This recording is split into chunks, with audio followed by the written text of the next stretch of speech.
أعوذ بالله من الشيطان الرجيم بسم الله الرحمن الرحيم السلام عليكم ورحمة الله وبركاته. ملګرو، ستاسو سره یو څو خبرې د کرونا وایرس په سلسله کې شیر کول غواړم.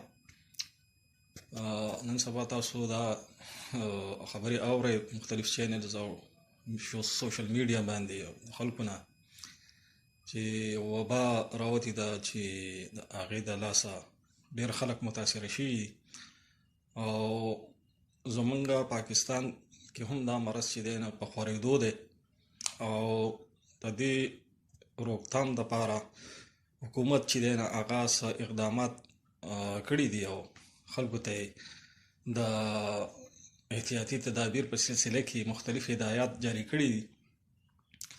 نو په هغې کې یو څو هدایات چې دي نه هغه ډېر اهم دي او زه زیم چې یاره تاسو سره زه هغه شیر کړم او په هغې چې عمل وکړئ نو انشاءالله د هغې نه به د دې وایرس نه به څه حده پورې چې دی نه هغه بچ شي. نور کار د الله دی، الله چې غواړي نو ټول انسانان ته بچ کېدی شي د دې وایرس نه. نو خیر الله موږ ته هم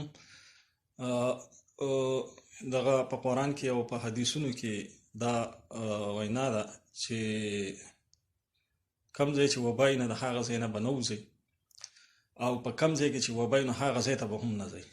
نو دا خو د هدایت دي زموږ د اسلام د طرفه د حدیثونو کې د حضور پاک صلی الله علیه وسلم د طرفه. او ټول مخکې چې دی نو چې کله تاسو د ملاویږئ نو ملاوېدو په دوران کې موږ پښتانه چې دی نو هم بره ګډه کوو، هم چې دی نو لاس میلاوو، مسافه کوو. نو په دې وخت کې دا ضروري نه ده. لاس میلاوهل بالکل چې دی نه هغه ضروري نه دي. ولې چې د دې نه ډېر زر چې دی نه هغه وایرس چې دی نه یو نه بل ته منتقل کېږي. د لاس میلاوېدو کله چې میلاویږئ نو لاس په دې ځای ږدئ او السلام علیکم وایئ. لاس بالکل مه میلاوئ، لاس په ښی طرف ږدئ او السلام علیکم.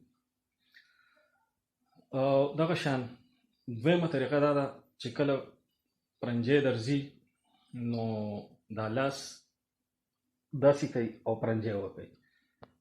داسې لاس مه وروړئ پوزې له او پرنجی په وخت کې. نو دا ډېره ضروري او اهم طریقه ده چې په دې طریقه باندې به پرنجی کوئ. او دغه شان چې کله بهر نه راشئ کور ته نو د بهر نه چې راځئ نو مخ له به لاس نه وروړئ. دا هغې پورې چې کور ته نه راغلي او په صابون یې لاس نه وینځلی. چې په صابون باندې لاس وینځئ نو بیا چې دی نو مخ له لاس وروړی شئ.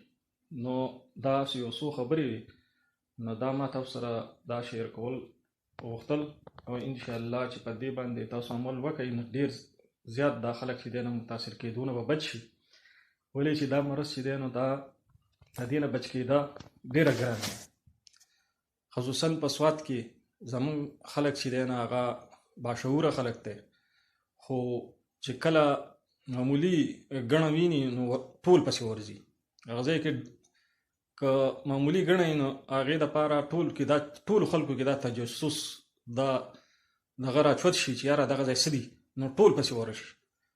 نو داسې قسم لا انسانان چې دي نو هغه د دې مرض نه بچ کېده د هغو ډېره ګرانه ده.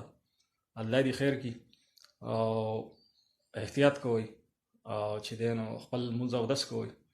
اودس سره هم چې دی نه صفایي ده د بدن. نو دغه احتیاط چې دی